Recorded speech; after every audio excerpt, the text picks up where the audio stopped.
ملک شام سے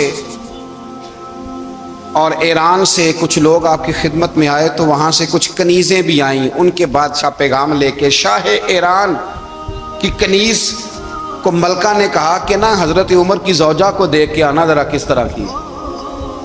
ہمارے ملک میں کیا کہتے ہیں؟ خاتون اول. جی خاتون، باقی سارے دووں میں خاتون اول. ذرا خاتون اول کو دیکھ کے آنا. تو وہ جب آئی نا گھر میں ملنے تو کہا کہ مجھے میری ملکہ نے کہا تھا کہ عمر کی زوجہ سے اہلیہ سے ملاقات کر کے آنا. تو حضرت عمر کی اہلیہ نے نا ایک جوڑا کپڑوں کا دے دیا ملکہ کے لیے اور ایک خوشبو کی شیشی دے دی.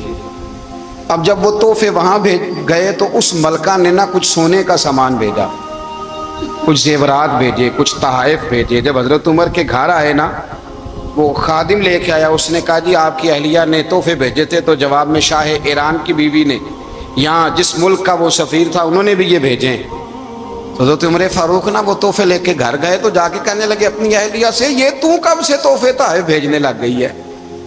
یہ کب سے نظام شروع ہو گیا؟ تو کہ حضور تحفہ دینا لینا تو ٹھیک ہے، سنت ہے، محبت بڑھتی ہے، تو یہ کوئی قباحت نہیں، اور میں نے اپنی ذاتی استعمال کے لیے جو چیزیں رکھی تھی وہ میں نے دی ہیں. تو حضرت عمر فاروق رضی اللہ تعالیٰ عنہ فرمانے لگے ہم نے کسی ملک کے ساتھ اور اس کے بادشاہ کے ساتھ ذاتی تعلق نہیں بنانا. تعلق جو بھی بنے گا رسول اللہ کے دین کی برکت سے بنے گا. ذاتی رشتے نہیں ہم نے قائم کرنے. ذاتی آپ کے ملک کی جو ایئر لائن جس کا ہر سال خسارے کا ڈنڈورا پیٹا جاتا ہے نا، وہ ہمارے بادشاہ صاحب اور صدر صاحب اگر غیر ملکیوں کو گھوڑا کبھی بھیجنا ہو نا، گھوڑا، تو پورا ایک جہاز گھوڑا لے کے تحفے میں جاتا ہے.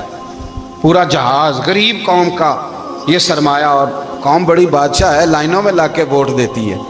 دو کام ہمیشہ لائن میں لا کے کرنے، ایک بل لائن میں لا کے جمع کرانا ہے اور ایک ووٹ لائن میں لا کے، تاکہ پھر پورے 5 سال لائن میں ہی لگے رہیں. مرضی سے آپ ووٹ دینا، پر جو بات درست ہے اس کو سنو.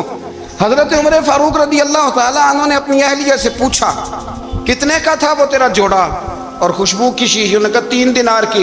فرمایا یہ 3 دینار تیرے اور باقی جو تحفے آئے ہیں وہ تو خود کہہ، چونکہ اس نے تیرے نام بھیجے ہیں. تو کہہ کہ میں مال غنیمت میں دیتی ہوں، تو کہہ میں مسلمانوں کو کہہ. تو زوجہ ہنس پڑی، کہنے لگی میں نام بھی کہوں تو مجھے کہنا تو پڑے گا ہی، کہنا تو میں نے ہے ہی، کیونکہ سامنے عمر فاروق ہیں، لہذا فرمایا کہہ دیتی ہوں میں نے دیا خزانے کو. حضرت عمر نے جمع کرا لیا. میں یہ کیا بات ہوئی؟ میرے گھر والے جو مرضی کریں، ان کا معیار زندگی جس طرح کا مرضی ہو. اور حضرت عمر ایک جملہ کہا کرتے تھے، اللہ کرے کہ یہ باتیں اس دور حاضر میں ہماری سمجھ میں آئیں. حضرت عمر فاروق رضی اللہ تعالیٰ عنہ اپنے بچوں کو فرمایا کرتے تھے کہ بہت آدمی کو بھوک لگی ہو نا، اور پھر اس کی پسند کا کھانا پکا ہو، جتنے شوق سے وہ اس کھانے کو دیکھتا ہے نا، فرمایا اس طرح پوری قوم اپنے بادشاہوں کے خاندان کو دیکھتی ہے. اس تیزی کے ساتھ دیکھتے ہیں کہ ان کے گھر میں کیا ہو رہا، ان کا معیار زندگی کیا ہے، ان کا سٹیٹس کیا ہے. سیدنا فاروق اعظم رضی اللہ تعالیٰ عنہ نے اپنے گھر کے اندر اپنے بچوں، آپ کے بچے دونوں کاروبار کے لیے مصر گئے تو وہاں کے گورنر صاحب نے لوگوں سے، ایک بہت بڑا قافلہ گیا مدینے سے مصر تجارت کے لیے، جاتے ہیں نا آج بھی قافلے کئی ملکوں میں، تو یہ گئے تجارت کے لیے. تو حضرت عبداللہ ابن عمر، حضرت عبید اللہ ابن عمر، حضرت عمر کے دونوں بیٹے گئے. جناب عمر فاروق کے بچے جب وہاں پہنچے تو مصر کے گورنر نے نا لوگوں کو تعارف کرایا کہ یہ عمر فاروق کے بیٹے ہیں. یہ حضرت یہ چودھری کے بیٹے کو کون بتاتا ہے کہ تو چودھری کا بیٹا ہے؟ باہر والے بتاتے ہیں، گھر والے جی. اور سیٹھ صاحب کے بیٹے کو کون بتاتا ہے کہ تو سیٹھ صاحب کا بیٹا ہے؟ اور مالک کو کون بتاتا ہے کہ تو مالک کا بیٹا ہے اور یہ کرایہ دار ہے؟ یہ کون بتاتا ہے؟ یہ سوچ ہم دیتے ہیں بچوں کو. چودھری اور کمی کی سوچ، امیر اور غریب کی سوچ، مالک اور کرایہ دار کی سوچ، گھر کے مالک کی اور کام کرنے والے کی سوچ، یہ ہم دیتے ہیں. یاد رکھنا یہ ہم دیتے ہیں، یہ ہمارا مزاج ہے، یہ باہر سے نہیں آتی. تو کوئی شہزادہ ہے، تو سیٹھ ہے، تو نواب ہے، یہ سوچ باہر سے نہیں آتی. یہ اماں سوچ دیتی ہے، اماں، یہ ابا سوچ دیتا ہے. اور پھر جب تباہی اترتی ہے تو اس کے ذمہ دار بھی باہر والے نہیں ہوتے، گھر والے ہوتے ہیں، گھر والے. ہمارے بچوں کی طبیعتوں پر زیادہ نقش باہر والوں کا نہیں ہوتا، گھر والوں کا ہوتا ہے. یاد رکھیے گا حضرت عمر فاروق رضی اللہ، بچے ہیں، شہزادے ہیں، وہ کاروبار کرنے گئے اور وہاں لوگوں نے بتایا گورنر صاحب نے کہ یہ فاروق اعظم کے بچے امیر المومنین کے. لوگوں نے ان سے زیادہ مال خریدا، تجارت میں زیادہ نفع ہوا. ظاہر ہے کہ وہ آپ کے جو اللہ خیر کرے حکمران ہیں، ان کے کاروبار کتنے ملکوں میں ہیں، کس بنیاد پر ہیں؟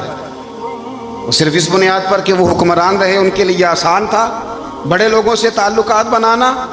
حضرت عمر فاروق رضی اللہ تعالیٰ عنہ کے بچے ڈھیروں مال کما کے جب واپس آئے نا، تو حضرت عمر سے آ کے بچوں نے بطور محبت کا ابا جی اللہ نے بڑا ہی فضل کیا ہے، بڑا مال کمایا الحمدللہ، یہ دیکھیں کتنا نوازا ہے. تو حضرت عمر کہنے لگے سارے قافلے نے اتنا ہی کمایا ہے،